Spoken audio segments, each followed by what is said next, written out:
নমস্কাৰ আজি যোৰহাট জিলা কংগ্ৰেছৰ ভিতৰত আয়োজন হোৱা সংবাদ মেলত উপস্থিত থকা জিলা কংগ্ৰেছৰ সভাপতি পুতুল বুঢ়াগোহাঁই ডাঙৰীয়া AICC স্পেচিয়েল অবজাৰ্ভাৰ প্ৰাক্তন বিধায়ক ছত্তীশগড়ৰ পৰা অহা মাননীয় বিকাশ উপাধ্যায় ডাঙৰীয়া তিতাবৰ সমষ্টিৰ বিধায়ক ভাস্কৰজ্যোতি বৰুৱা ডাঙৰীয়া ইয়াত উপস্থিত থকা আমাৰ জিলা কংগ্ৰেছৰ প্ৰাণকৰ্মী ডাঙৰীয়া মহিলা কংগ্ৰেছৰ বন্তি কন্দিয়া বাইদেউ আৰু বিভিন্ন আমাৰ বিষয়াসকল আমাৰ NSY যুৱ কংগ্ৰেছৰ সতীৰ্থসকল আৰু ইয়াত উপস্থিত থকা সাংবাদিক বন্ধুসকল মই প্ৰথমে সকলোকে ইংৰাজী নৱবৰ্ষৰ শুভেচ্ছা জ্ঞাপন কৰিছোঁ আৰু আহা বিহুৰ উল্লেখ যাচিছোঁ লগতে আজি দেশজুৰি আমাৰ নিখিল ভাৰত কংগ্ৰেছ কমিটিয়ে বিশেষ সংবাদ মেল যোগেদি এটা বিশেষ আহ্বান প্ৰধানমন্ত্ৰী মোদী ডাঙৰীয়াক জনাবলৈ বিচাৰে কেন্দ্ৰ চৰকাৰক জনাবলৈ বিচাৰে আহা মাহত ফেব্ৰুৱাৰী 1 তাৰিখে কেন্দ্ৰ চৰকাৰে নিজৰ নতুন বছৰৰ বাজেট প্ৰকাশ কৰিব আৰু আমাৰ কংগ্ৰেছ দলৰ শীৰ্ষ নেতৃত্বৰ এটা বিশেষ দাবী যে এইবাৰ 2025 চনৰ বিত্তীয় বাজেটত কেন্দ্ৰ চৰকাৰে নতুন GST নীতি তেওঁলোকে মুকলি কৰক এই কথা কংগ্ৰেছ দলে বিভিন্ন সময়ত উত্থাপন কৰিছিল যোৱা বছৰ যেতিয়া লোকসভা নিৰ্বাচন হৈছিল সেই সময়তো আমাৰ নিৰ্বাচনী ইস্তিহাৰত কেন্দ্ৰত GST 2.0 আমাক লাগে আমি সেই সময়ত দাবী জনাইছিলোঁ যদিও আজি তাৰিখত আমাৰ চৰকাৰ নাই আমি এই একে দাবী বা পৰামৰ্শ আমি প্ৰধানমন্ত্ৰী মোদী ডাঙৰীয়াক জনাবলৈ বিচাৰো আজি তাৰিখত আমাক নতুন GST কিয় লাগে এই সম্পৰ্কে কিছু পইণ্ট মই আপোনালোকক জনাবলৈ বিচাৰো প্ৰথম কথা হ'ল যে আজি তাৰিখত এই GST টেক্সৰ বুজা আটাইতকৈ বেছি দুখীয়া আৰু মধ্যম বৰ্গৰ মানুহে দিবলৈ হৈছে দুখীয়া মানুহে ইনকাম টেক্স নিদিয়ে কিন্তু প্ৰত্যেক বস্তুত যিদৰে GST বৰ্তমান চৰকাৰে লগাই দিছে আজি ধনীতকে বেছি দুখীয়া মানুহ আৰু মধ্যম বৰ্গে GST জৰিয়তে টেক্স ভাৰত চৰকাৰক দিয়ে আপোনালোকে দেখিছে ক'বাত তেওঁলোকে 12% টেক্স লগাইছে ক'বাত 18% টেক্স লগাইছে আজি ৰিচাৰ্চে কৈছে যে আজি প্ৰায় 64% এটা বছৰত GST পৰা যিমান ৰেভিনিউ আহে তাৰ প্ৰায় 64% নিম্ন স্তৰৰ সমাজৰ মানুহৰ পৰা ওলাই আহে ধনী মানুহে তেওঁলোকে GST ওপৰত ইমান তেওঁলোকে খৰচ নকৰে যিমানে দুখীয়া মানুহে কৰি আছে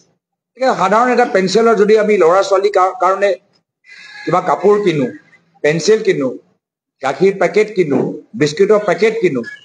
প্ৰত্যেক বস্তুৰ ওপৰত যিদৰে GST লগাই দিছে আজি ডাটাৰ জৰিয়তে আমি গম পাই গৈছো যে মই ইংৰাজীত পঢ়ি দিছো in 21-22 64% of total GST came from the bottom 50% of the population and the top 10% মানে আটাইতকৈ যে ধনী মানুহ অৰবপতি কৰৰপতি ভাৰতৰ ভিতৰত তেওঁলোকৰ পৰা যদি আমি GST চাওঁ তেওঁলোকে গোটেই বছৰৰ GST মাত্ৰ 3% তেওঁলোকে কন্ট্ৰিবিউশন আছে মানে 50% কে বেছি কন্ট্ৰিবিউশন আমাৰ মধ্যম বৰ্গ আৰু দুখীয়া মানুহৰ আৰু আটাইতকৈ ধনী মানুহৰ কন্ট্ৰিবিউশন গোটেই বছৰ GST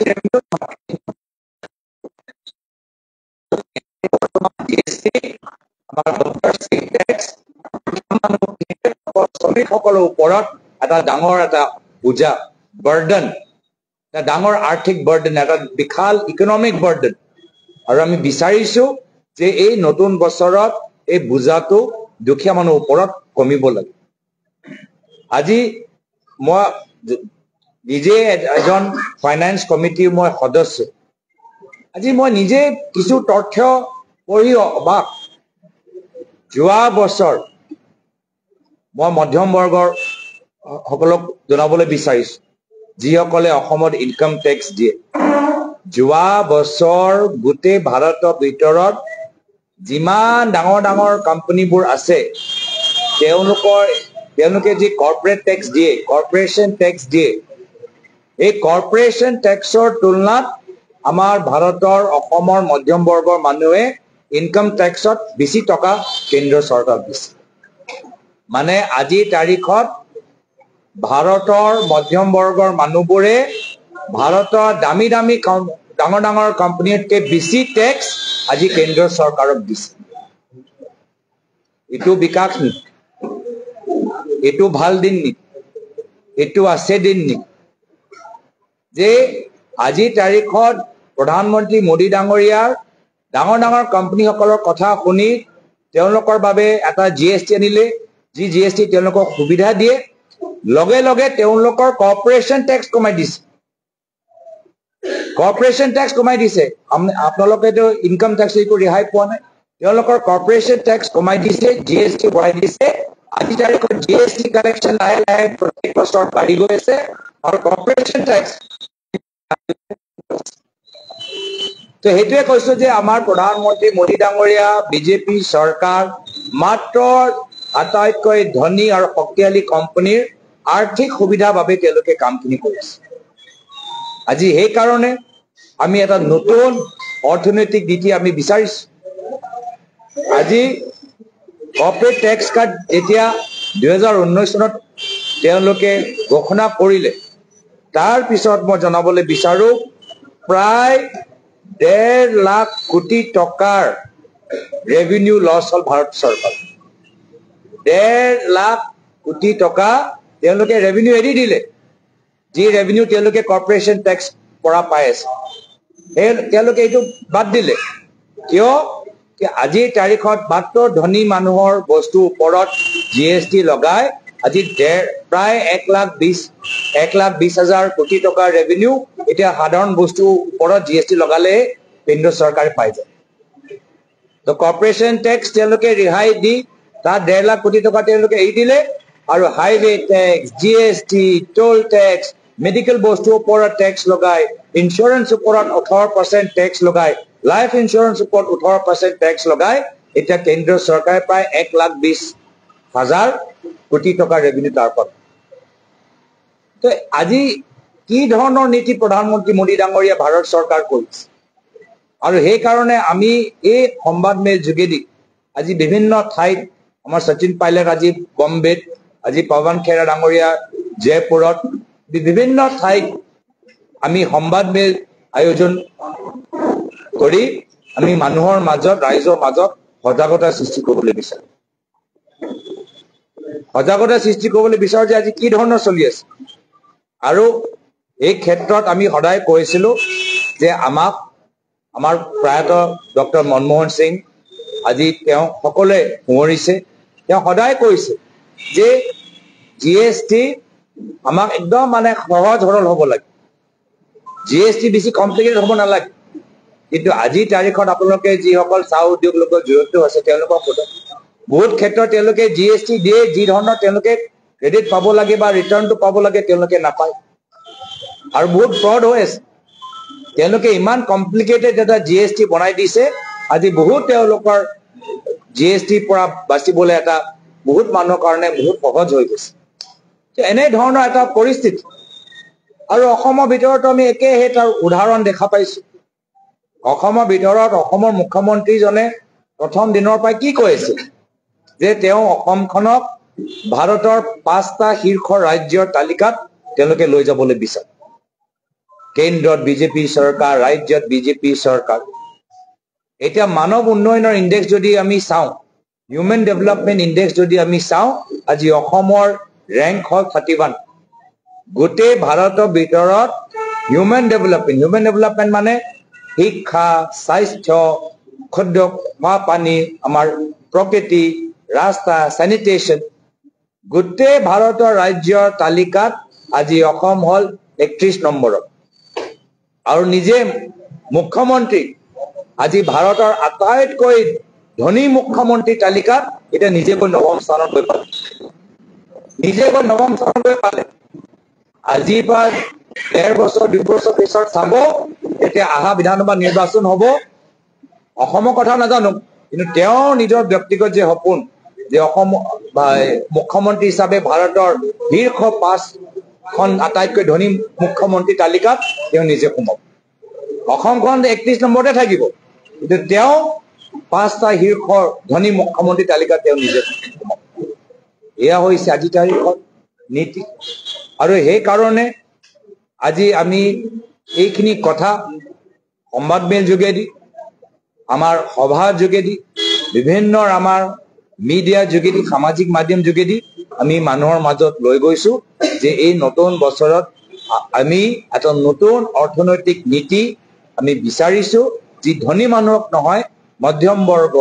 দুখীয়া খেতিয়কসকল শ্ৰমিকসকল শিক্ষকসকলক সহায় কৰিব আমাৰ লেবাৰ লগত বিভিন্ন যে industry weaving industry textile industry তাৰ লগত যে তেওঁলোকক সহায় কৰিব আমি নতুন অৰ্থনৈতিক নীতি নতুন জিএসটি 2.0 আমি বিচাৰিছো কিন্তু নতুন নীতিৰ বাবে কিবা বৰ্তমান চৰকাৰে চিন্তা কৰি আছে তাৰ উদাহৰণ আমি দেখা পোৱা আজি আকৌ এডভান্টেজ আসাম লৈ আমি বিভিন্ন ইস্তিহাৰ প্ৰচাৰ আমি দেখা পাইছো আমি জানিবলৈ বিচাৰিছো যে ইয়াৰ পূৰ্বে যেতিয়া প্ৰাক্তন মুখ্যমন্ত্ৰী সৰ্বানন্দ সোণোৱাল ডাঙৰীয়া আছিল এই সময়ত বিজেপি চৰকাৰে যেতিয়া এডভান্টেজ আসাম তেওঁলোকে আয়োজন কৰিলে তাৰ পৰা কিমান প্ৰজেক্ট সম্পূৰ্ণ হল আমাৰ ওচৰত যি তথ্য আছে প্ৰায় 60টা প্ৰজেক্ট এই সময়ত তেওঁলোকে ঘোষণা কৰিছিল যে 60টা প্ৰজেক্ট আমি এডভান্টেজ আসাম যোগেদি আমি আৰম্ভ কৰিবলৈ লৈছো আজিতো প্ৰায় যথেষ্ট সময় হৈ গ'ল এই 60টা প্ৰজেক্টৰ ভিতৰত আমি যিমান গম পাইছো মাত্ৰ 10টা প্ৰজেক্টহে অলপ আগবাঢ়ি গৈছে বাকি প্ৰজেক্টৰ একো ইনফৰমেশ্যনে নাই যদি আপোনালোকে গভৰ্নমেন্ট অফ আসামৰ ৱেবছাইটত যায় গভৰ্নমেন্ট অফ আসামৰ ডিটেইলছবোৰ বিচাৰে এই প্ৰথম এডভান্টেজ আসামত যে কোটি কোটি টকা তেওঁলোকে খৰচ কৰিলে ডাঙৰ ডাঙৰ টেন্ট লগালে নদী কাষত বিভিন্ন তেওঁলোকে যে টেন্ট চেন চকী টেবল ভাল ভাল 5 ষ্টাৰ খানা এইবোৰ সব যে আয়োজন কৰিলে ইমান ৰাইজৰ পইচা খৰচ কৰি যে ডাঙৰ কৰিলে তাৰ ফলাফলত প্ৰায় 80% প্ৰজেক্টৰ একো ষ্টেটাছ আমি নাপাওঁ তো সেই কাৰণে কোন দিশে অসম গৈ আছে এয়ালৈ আমি সকলোৱে চিন্তিত এই চিন্তা আজি সংবাদমেল যোগেদি আমি প্ৰকাশ কৰিছো আৰু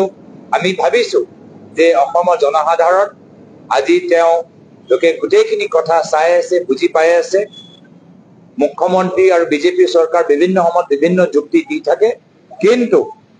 মই অনুমান পাইছো যে অসমৰ জনসাধাৰণ মুখ্যমন্ত্ৰীতকে বেছি জ্ঞানী অসমৰ জনসাধাৰণ হিমন্ত বিশ্ব শৰ্মা ডাঙৰীয়াতকে বেছি জ্ঞানী গুণী আৰু বেছি কথা জানে আৰু সেই কাৰণে তেওঁলোকে ভৱিষ্যত এটা সঠিক সিদ্ধান্ত ল'ব এইখিনিয়ে কথা আজি মই সংবাদমেল যোগেদি মই ক'বলৈ বিচাৰিছিলো আৰু যদি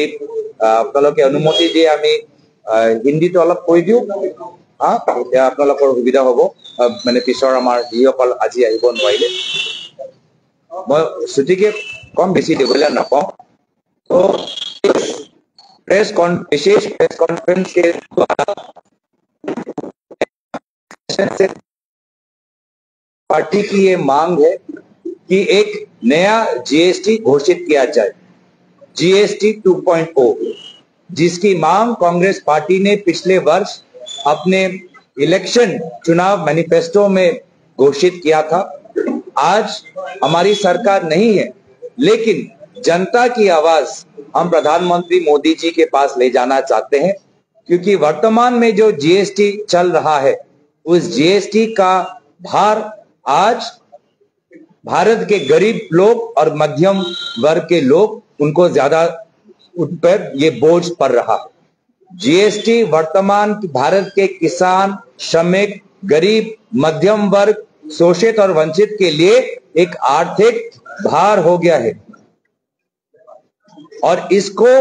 हम हल्का करना चाहते हैं, क्योंकि जो तथ्य हमारे पास आए हैं, एक साल में सरकार के पास जो जीएसटी कलेक्शन मिलता है लगभग 1,10,000 करोड़, 1,20,000 करोड़। उस 1,20,000 करोड़ का लगभग 50% से ज्यादा कंट्रीब्यूशन छोटे और मध्यम वर्ग लोगों का है। जो भारत के अमीर लोग हैं, करोड़पति लोग हैं, अरबपति लोग हैं, उनका कंट्रीब्यूशन मात्र 5% ही है। तो सरकार क्या कर रही है? सरकार बड़े बड़े अरबपति, करोड़पतियों को रिहाई दे रही है, कॉर्पोरेट टैक्स उनका घटा दिया है और जीएसटी छोटे छोटे चीजों पर, बिस्किट, दूध, चावल, आटा, इन छोटे छोटे वस्तुओं पर जीएसटी लगाकर जो एक आर्थिक संकट में आज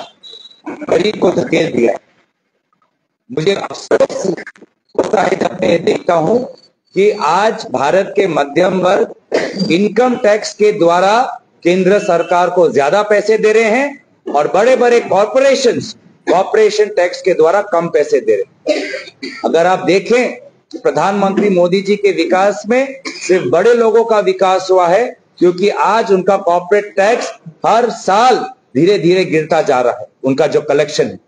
और जो छोटे मध्यम वर्ग के लोग हैं, उनका जीएसटी, जो उनका टैक्स का जो बर्डन है, वो हर साल धीरे धीरे बढ़ता जा रहा है। तो इस प्रकार के आर्थिक नीति से हम बचना चाहते हैं। आज कांग्रेस पार्टी विभिन्न देश के राज्यों में प्रेस कॉन्फ्रेंस के द्वारा लोगों को सतर्क करने की कोशिश कर रही है कि लोग ये जाने और लोग आने वाले समय में निश्चय ही ये इस आंदोलन में हमारे साथ जुड़ेंगे। ये एक नई जीएसटी की मांग हो। असम में भी हम देखते हैं, जो हमारे मुख्यमंत्री हैं, जो सपना देखते हैं कि वो असम को प्रगति के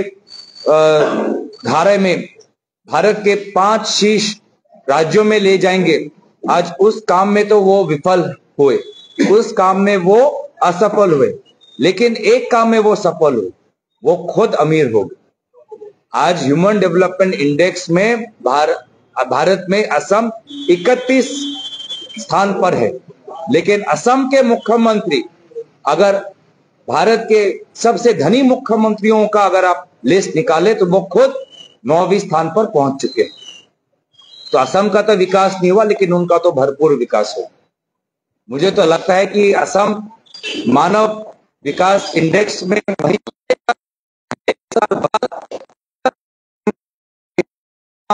धनी मुख्यमंत्री में से वो एक निकलेंगे। तो ये सारी जानकारी आज लोगों के पास विभिन्न मीडिया के द्वारा उनके पास पहुंच रही है और मुझे पूरा विश्वास है कि आने वाले समय में जनता जनार्दन इसका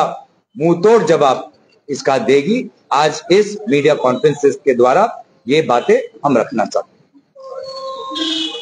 আপোনালোকৰ যদি আৰু কিবা বেলেগ প্ৰশ্ন আছে পাৰে।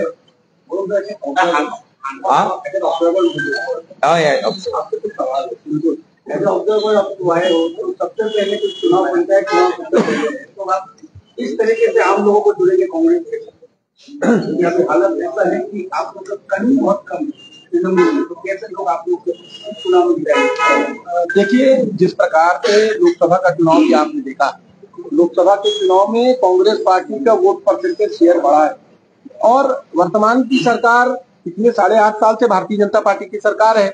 और सरकार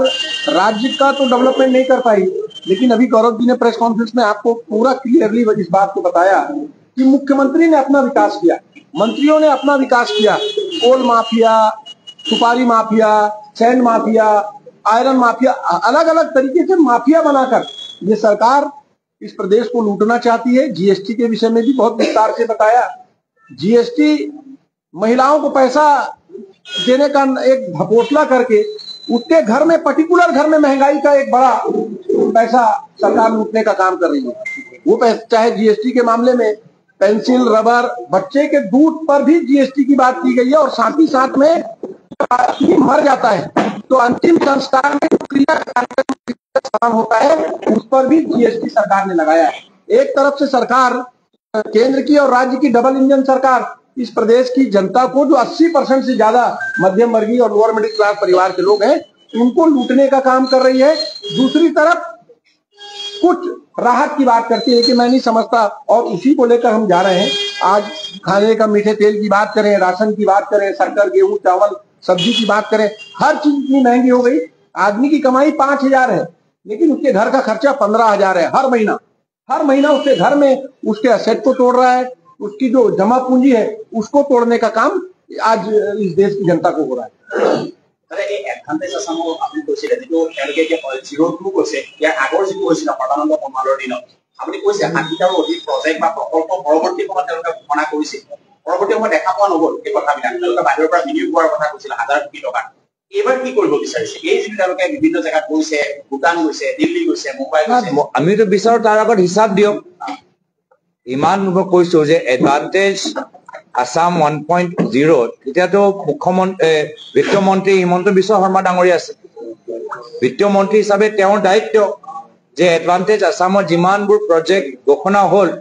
এইখিনি প্ৰজেক্ট ভালদৰে সফলদৰে ৰূপায়ণ হওক, সেইটো দায়িত্ব তেওঁলোকেহে আছিলে। বিত্তমন্ত্ৰী আটাইতকৈ তেওঁৰ দায়িত্ব। আজি এডভান্টেজ আসামৰ প্ৰায় আমি কৈছো 80% প্ৰজেক্টৰ একো ষ্টেটাছ আমি নাজানো। আৰম্ভ হ'ল কি হ'ল কাগজে থাকি গ'ল। 63 প্ৰজেক্ট প্ৰায় আমি যিমান গম পাইছো 63 প্ৰজেক্ট এনাউন্স হৈছিলে, প্ৰায় 10টা প্ৰজেক্টহে কিবা আগবাঢ়ি গৈছে। প্ৰায় তাৰ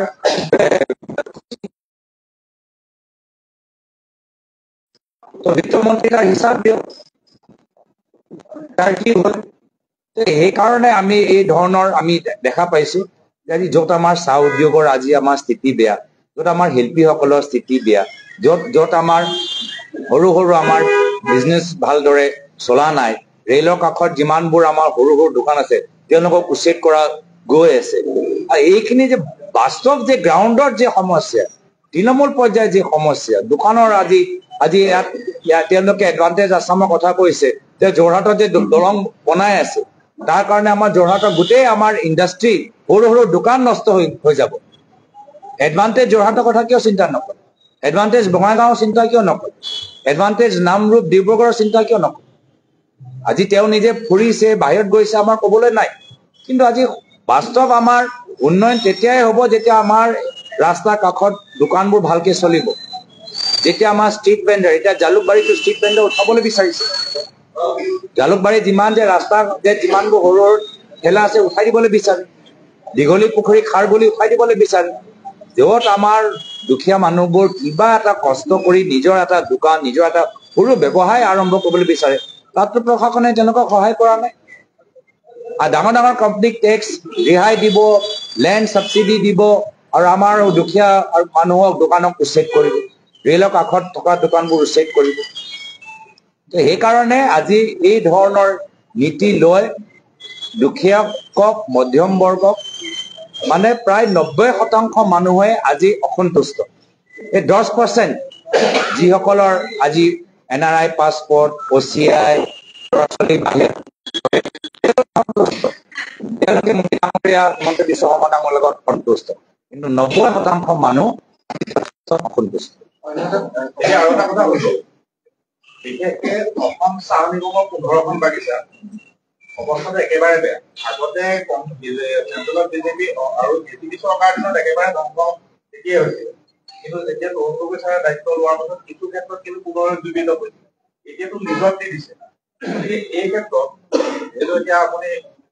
সাংসদ হৈ আহিছে আৰু গোটেই হেৰিখিনি কেন্দ্ৰবিন্দুটোৱে হওক পিছত উজনি অসম চাহ জনগোষ্ঠী, এই ক্ষেত্ৰত আপুনি চাহ দেখিছো বাগানখিনি উদ্ধাৰ গোটেই মানে চাহ উদ্যোগ, চাহ শ্ৰমিক, চাহ জনগোষ্ঠীৰ লগত বিজেপিয়ে অন্যায় কৰিছে। মাত্ৰ উদ্যোগ লগত নহয়, শ্ৰমিকৰ লগত, জনগোষ্ঠীৰ লগত, সংস্কৃতিৰ লগত। উদ্যোগৰ কথাটো মই আপোনালোকে নিজে নিজৰ প্ৰশ্ন উত্থাপন কৰিলে। আজি ডাবল ইঞ্জিনৰ চৰকাৰ বিশেষ আৰ্থিক পেকেজ কিয় আনিব পৰা নাই? আজিৰ পৰা 2-3 বছৰ আগতে বিত্তমন্ত্ৰী নিৰ্মলা সীতাৰামন ডাঙৰীয়া এটা শকত পেকেজৰ ঘোষণা কৰিছিলে 1000 কোটি টকা নে কিবা সেই সময়ত মই স্বাগতম জনাইছো হ'ব পাৰে 1000 কোটি টকা কিবা আমাৰ চাহ উদ্যোগত আহিব কিন্তু কি হ'ল তাৰ পইচা একো আমি গমে পোৱা নাই এই 1 কোটি টকা প্ৰজেক্ট জৰিয়তে তেওঁলোকে আসাম টি কোম্পানী কিয় তেওঁলোকে ৰিহাই কৰিব নোৱাৰিলে ৰিপ্লান্টেশ্যন কৰিব নোৱাৰিলে machinery কিয় বহাব নোৱাৰিলে টেষ্টিং ল্যাবৰেটৰি কিয় বহাব নোৱাৰিলে বাহিৰৰ পৰা যে লো কোৱালিটি চাহ কিয় তেওঁলোকে বাধা দিব নোৱাৰিলে উদ্যোগ লগত কৰিলে শ্ৰমিকসকলক ঠগিলে আজি তেওঁলোকে পিএফ পোৱা নাই গ্ৰেচুইটি পোৱা নাই গুৱাহাটীৰ ভিতৰত দামী তেওঁলোকে চৰকাৰী ফুটওভাৰ ব্ৰিজ বনাই আছে বাগানৰ ভিতৰত ৰাস্তা বনোৱা নাই আৰু জনগোষ্ঠীৰ লগতো কৰিলে জনজাতিকৰণৰ সপোন দেখাই তেওঁলোকক আজি তাৰিখত তেওঁলোকৰ কাষ্ট চাৰ্টিফিকেট তেওঁলোকে পোৱা নাই তেওঁলোকৰ জনজাতিকৰণ কৰিব 6 মাহৰ ভিতৰত এতিয়া তেওঁলোকে কাষ্ট চাৰ্টিফিকেটৰ নিজৰ কাষ্টটো তেওঁলোকে দেখা পোৱা নাই কাষ্ট চাৰ্টিফিকেটটো উঠাই দিছে আজি যিদৰে চাহ শ্ৰমিকৰ ল'ৰা ছোৱালীয়ে যে স্কলাৰশ্বিপ পাব লাগে এই স্কলাৰশ্বিপবোৰ নাপায় এই চাহ জনগোষ্ঠীৰ ল'ৰা ছোৱালী স্কলাৰশ্বিপৰ ডাঙৰ স্কেম চলি আছে আপোনালোকে খবৰ লওক আজি ভাষা লৈ সংস্কৃতি লৈ যিদৰে সহায় কৰিব লাগে কৰা নাই তো ৰাজনৈতিকভাৱে অৱহেলনা কৰা গৈছে আমাৰ দিনৰ চাহ জনগোষ্ঠীৰ নেতাসকলক আমি ৰাজনৈতিকভাৱে উচ্চ স্থানত লৈ গৈছো বিধানসভা অধ্যক্ষ মন্ত্ৰী কিমান আছিল আজি তাৰিখতো তেওঁলোকৰ না কেন্দ্ৰৰ চৰকাৰত মন্ত্ৰী আগতে এটা মন্ত্ৰী আছিল কামেশ্বৰ তেলী এতিয়াতো মন্ত্ৰীও নাই ৰাজ্য চৰকাৰত আমাৰ দিনত কিমান মন্ত্ৰী আছিল এতিয়া তেওঁলোকৰতো এজনে মন্ত্ৰী দুজন মন্ত্ৰী কিয় কৰিব নোৱাৰিলে এই কাৰণে আজি চাহ জনগোষ্ঠীৰ মানুহবোৰো এতিয়া সজাগ হৈছে সচেতন হৈছে যদি বিজেপিয়ে ভাবিছে এই চাহ জনগোষ্ঠীক তেওঁলোকে বাৰম্বাৰ এনেধৰে ধাৰাবাহিকভাৱে অপমান কৰি থাকিব চাহ জনগোষ্ঠীৰ মানুহ একো ইয়াৰ জ্ঞাত নহয় তো তাত বিজেপি দলৰ ডাঙৰ ভুল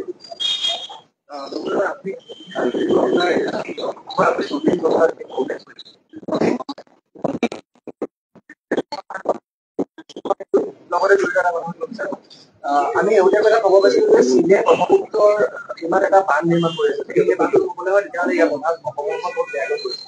কেৱল ইমানে নহয় ইয়াৰ উপৰিও চীনৰ আগ্ৰাসনৰ বিষয়ে ইতিমধ্যে মানে চৰকাৰী কথা কোৱা পাইছে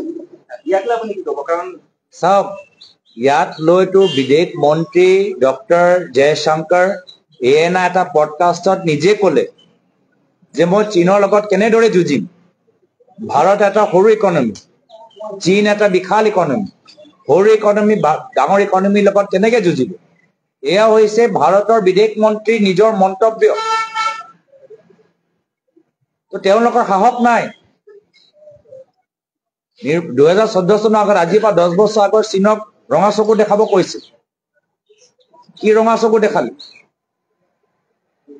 আজি তাৰিখত আমাৰ চীনৰ পৰা ইম্পৰ্ট আৰু বাঢ়িছেহে চীনৰ বস্তুখিনি আজি আমাৰ অসমৰ ভিতৰত সোমাই গৈছে কি ৰঙা চকু দেখাব আৰু ইয়াৰ কৈছো ইয়াৰ মূল কাৰণ হৈছে যে প্ৰধানমন্ত্ৰী মোদী ডাঙৰীয়াৰ লগত ঘনিষ্ঠ হৈ থকা সেই ডাঙৰ ব্যৱসায়ীসকল তেওঁলোকৰ গোটেই মেটেৰিয়েলবোৰ চাইনাৰ পৰা তেওঁলোকৰ গোটেই উদ্যোগটো চীনৰ ওপৰত নিৰ্ভৰ আৰু সেই কাৰণে তেওঁলোকে চীনৰ লগত সংঘাত নিবিচাৰে সেই কাৰণে তেওঁলোকে চীনক ৰঙা চকু দেখাবলৈ নিবিচাৰে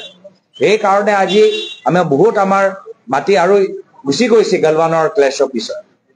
কিন্তু চীনৰ পৰা ইম্পৰ্ট বাঢ়ি গৈছে তেওঁলোকে আমাক আজি নদী বান্ধৰ ক্ষেত্ৰত আমাক থ্ৰেটনিং কৰি আছে আৰু আমাৰ উদ্যোগ আমাৰ কমাৰ্চ মন্ত্ৰী চীনৰ মানুহক আৰু ভিজা দিবলৈ বিচাৰিছে তেওঁলোকৰ পৰা বস্তুবোৰ আৰু ইম্পৰ্ট কৰিছে গোটেই বিদেশ নীতিটোৱে প্ৰধানমন্ত্ৰীৰ লগত ঘনিষ্ঠ থকা কিছু ডাঙৰ বেপাৰীসকলে চলাই আছে যিসকলৰ উদ্যোগ চাইনিজ টেকনলজি চাইনিজ টেকনিচিয়ান চাইনিজৰ পৰা কম দামত অহা বস্তুৰ ওপৰত নিৰ্ভৰ আৰু সেইকাৰণে চীনে আমাক থ্ৰেটনিং কৰি আছে আৰু ভাৰত চৰকাৰ কেন্দ্ৰীয় চৰকাৰ নিমাত হৈ আছে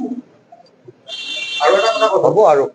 আপুনি যেহেতু পৌৰসভা এতিয়া যোৰহাট পৌৰসভা প্ৰধান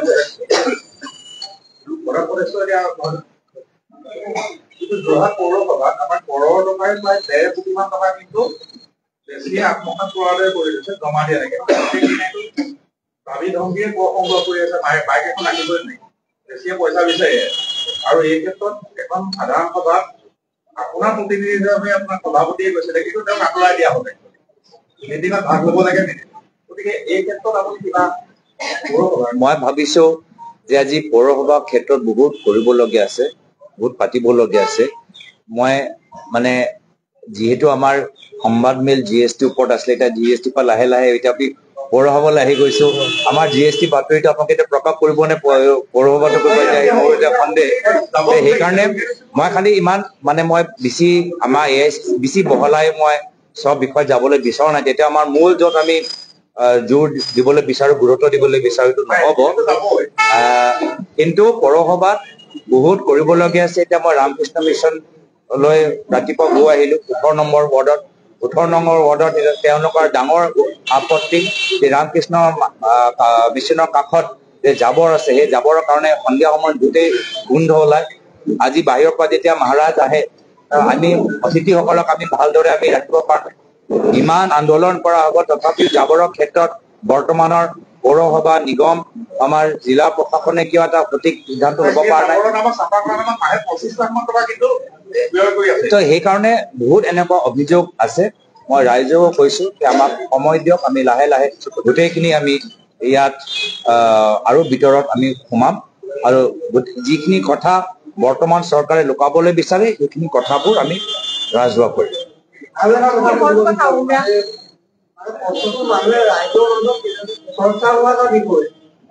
আপোনাৰ এই মাজুলী আমাৰ লোকসভা কেইখন জিলাৰ ৰাইজে কংগ্ৰেছ পাৰ্টি বুলি ভোট দি জিকোৱা নাছিলে এটা উমলীয়া বিৰোধী শক্তি আৰু আপোনাৰ উজ্জ্বল ভাৱমূৰ্তিৰ কাৰণে আপোনাক জিকাই দিছে কিন্তু এতিয়া প্ৰথমে আমি সাংবাদিক হিচাপে ৰাজনৈতিক মানুহবোৰক লগ পাই থাকো কাৰণে আমাকে মানুহে কামত পেলাই কিছুমান কথা যে গৌৰৱগগৈ আহিলে বা তেওঁক লগ পাবলৈ ব্যক্তিগতভাৱে লগ নাপালো চিঠি এখন দিবলৈ হলো আপোনাৰ নিৰ্দিষ্ট ইয়াত যদি প্ৰতিনিধি নাথাকে আৰু আমি শুনিবলৈ পাইছো যাক আপুনি দায়িত্ব দিছে ইতিমধ্যে তেওঁ মানে মানুহক বেয়া ব্যৱহাৰ কৰাৰ অভিযোগ উঠিছে গতিকে সেইকাৰণে আগতে এনেকুৱা দৃষ্টান্ত আছে গতিকে আপুনি যিহেতু এতিয়া নতুন দৃষ্টিভংগী লৈ আগবাঢ়িছে একেবাৰে সৰু কথা কিন্তু চাবলৈ গ'লে বহুত ডাঙৰ কথা গতিকে অন্য সমস্যাৰ লগতে আজি মাজুলীয়ে হওক বা শিৱসাগৰ চৰাইদেউ সোণাৰীয়ে মানুহ এজনে আমাক যোগাযোগ কৰিলেও কেতিয়াবা এনেকুৱাও হয় যে লগ পাবলৈ বা এই কৰা যাব বা আপোনালোকলে আপুনি ইয়ালৈ আহিলে মানে আপোনাক সাক্ষাৎ কৰিবলৈও অনুমতি নোপোৱা উদাহৰণো আছে এই কথাবিলাক অলপ আমি প্ৰত্যেক ৰাইজৰ পৰা যিমানবোৰ অভিযোগ আহে আমি প্ৰত্যেক অভিযোগ গুৰুত্ব সহকাৰে লওঁ আৰু নিজৰ কামখিনি আৰু শুদ্ধ কৰিবলৈ আমাৰ চেষ্টা থাকিব আৰু ৰাইজৰ পৰা আমি পৰামৰ্শ লৈ থাকিম যে কেনেদৰে আমি এজন ভাল ৰাইজৰ সেৱক হ'ব পাৰিম ভাৰতৰ যিবিলাক ৰাজ্য আছে এখন সংবিধানৰ অধীনতে সমগ্ৰ কাৰ্য ব্যৱস্থা চলে কিন্তু কালি আমি দেখিবলৈ পালো পৰহি যোৰহাটৰ পৰা অপাৰেশ্যন চলাবলৈ যোৱা এটা আৰক্ষী দলক নাগালেণ্ডত আপোনাৰ তেওঁলোকে আঞ্চ কাঢ়ি পেলাই বন্দী কৰি থৈ দিয়া পাছত শেষত তেওঁলোকৰ সৈতে চুক্তি কৰিয়ে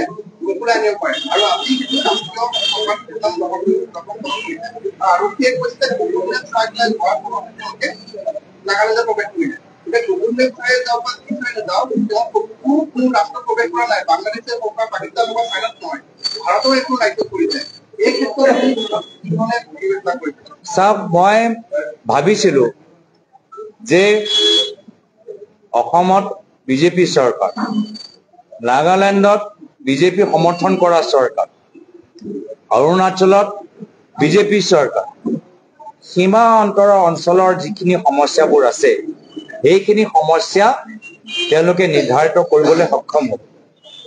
কিন্তু ইমান বছৰ হৈ গ'ল তেওঁলোকে এটা নেডা গঠন ৰাজনৈতিক মঞ্চ গঠন কৰাৰ পিছতো এই সমস্যাবোৰ সমাধান হ'ব পৰা নাই এতিয়া মোৰ সন্দেহ যে তেওঁলোকে বিজেপি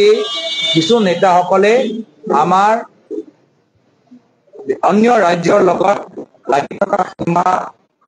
সমস্যাটো সমাধান কৰাটো নিবিচাৰে সীমাৰ যে পৰিস্থিতিৰ ওপৰত এটা নিয়ন্ত্ৰণ নাথাকে তাৰ পৰা বহুত অবৈধ কাম হৈ থাকিব পাৰে চোৰ ডকাই বালি গৰু এই গোটেই সিন্ডিকেটবোৰ এই যে সীমাত য'ত ক'ত আমাৰ আৰক্ষী যাব নোৱাৰে তেওঁলোকৰ আৰক্ষী ভালকে সোমাব নোৱাৰে গোটেই এই সিন্ডিকেট এনে ধৰণৰ বৰ্ডাৰৰ পৰা চলি থাকে আপোনালোকে যদি কাইলে খবৰ লওক সেই অঞ্চলতো তাত এটা ডকাইতৰ এটা গেং এটা তাত সক্ৰিয় হৈ আছে আৰু আজি সেই কাৰণে মই ভাবিছো যে বৰ্তমানৰ বিজেপি দলৰ কিছু নেতাসকল বিচাৰে যে এই সীমা অঞ্চলৰ ওপৰত সদায় এটা প্ৰশ্ন চিন লাগি থাকক যাৰ ফলত এই ধৰণৰ অবৈধ কাম চলি থাকিব শিল বালি কয়লা এনেকুৱা অহা যোৱা হৈ থাকিব চোৰ ডকাইত আহি থাকিব ড্ৰাগছ আহি থাকিব আৰু তেওঁলোকৰ কিবা ৰাজনৈতিক লাভ আজি মণিপুৰত আমি দেখা পাইছো যে মণিপুৰৰ পৰা আজি এতিয়াও কিমান আৰ্মছ আহি আছে ইলিগেল আৰ্মছ আহি আছে ড্ৰাগছ আহি আছে বাহিৰৰ পৰা সুপাৰী আহি আছে তো এইটো মই কৈছো যে ভাৰতৰ অন্তৰাষ্ট্ৰীয় সীমা কথাই কওক বা উত্তৰ পূৰ্বাঞ্চলৰ দুটা ৰাজ্যৰ মাজত লাগি থকা সীমাটোৱে কওক বিজেপিয়ে নিবিচাৰে যে সীমা সমস্যাটো সমাধান হওক যেহেতু যেতিয়ালৈকে এটা সন্দেহজনক স্থিতি থাকে তেতিয়ালৈকে অবৈধ কাম চলি থাকিব পাৰে আৰু অবৈধ কাম সিন্ডিকেট লগত আমাৰ বিকাশ উপাধ্যায় ডাঙৰীয়া কৈছে যে ইয়াত বিজেপি দলৰ বাগী নেতা ইয়াত জড়িত হৈ আছে হ'ব আপুনি এটা উল্লেখ কৰিছে যোৱাবছৰতে যে যোৰহাটৰ যিটো এয়াৰপৰ্ট আছে তাৰ মাত্ৰ এখন বিমান চলে আপুনি কেন্দ্ৰীয় বিমান পৰিবহণ মন্ত্ৰীক পত্ৰ লিখিছে কেইখনমান আৰু আমি ইয়াত কথা পাতি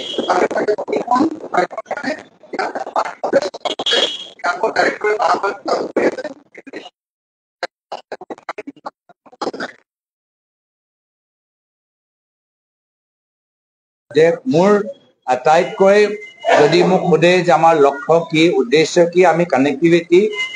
শুদ্ধ হোৱাটো বিচাৰো তো ফ্লাইটৰ কানেক্টিভিটি হওক হাইৱে কানেক্টিভিটি হওক মাজুলী যোৰহাট দলঙে হওক বা ৰেলৰ কানেক্টিভিটি হওক আমি কানেক্টিভিটি আৰু আমি শুদ্ধ হোৱাটো বিচাৰো এইকাৰণে আমি সদনৰ ভিতৰতো গডকৰী ডাঙৰীয়াক 4 লেনৰ কথা সুধিলো তেওঁ আগতে আমাক কৈছিলে যে জানুৱাৰী মাহত হৈ যাব মুখ্যমন্ত্ৰী হিমন্ত বিশ্ব শৰ্মা ডাঙৰীয়া আগতে কৈছিলে ডিচেম্বৰ মাহত হৈ যাব এতিয়াতো গডকৰী ডাঙৰীয়া নিজে ক'লে কি নহয় ডিচেম্বৰ নহয় জানুৱাৰী নহয় ফেব্ৰুৱাৰী মাহতে হ'ব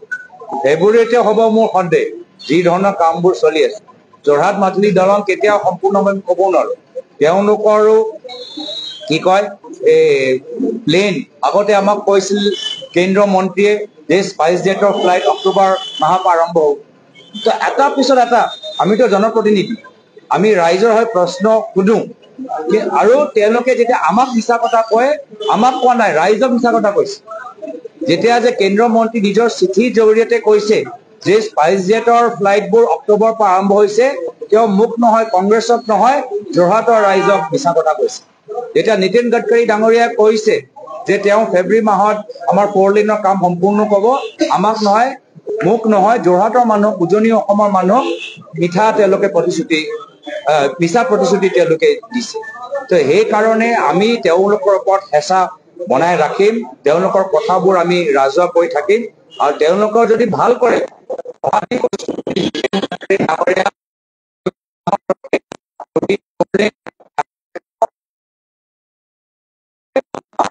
অধিৱেশনত তেওঁ গামোচা পিন্ধিব হ'ব থেংক ইউ